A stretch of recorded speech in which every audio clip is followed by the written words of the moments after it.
Allons à présent faire un tour dans l'histoire avec la commémoration du 79e anniversaire de la victoire des Alliés, marquant ainsi la fin de la Seconde Guerre mondiale. La cérémonie a eu lieu hier au camp de Gaulle en présence du ministre de la Défense nationale et de l'ambassadeur de France au Gabon. Priscilla Mwanda et Evariste Nguema. Exécution de la Concorde, l'usage républicain est observé au camp général de Gaulle. Dépôt de gerbes de fleurs pour rendre hommage aux disparus, des moments qui ont marqué cette journée.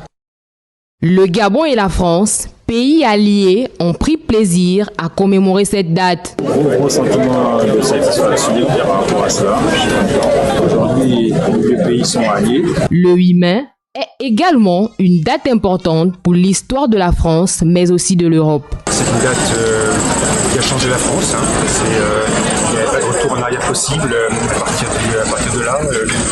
Les autorités françaises, provisoires, sous la conduite du général de Gaulle, ont décidé à ce moment-là une nouvelle ambition pour le pays.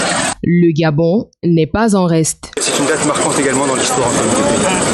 Vous voyez, le 8 mai, ce qu'on célèbre aussi, c'est les enfants du Gabon qui sont morts pour la France. Je pense évidemment au capitaine Choréré, qui était un héros gabonais, mais qui était aussi un héros français, qui est mort pour la France, sur la terre de France, et auquel on va rendre hommage dans quelques semaines.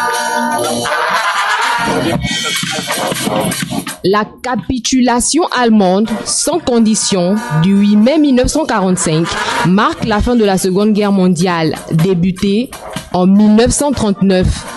Mais aussi la fin du Troisième Empire, mis en place par Adolf Hitler, chef d'État allemand.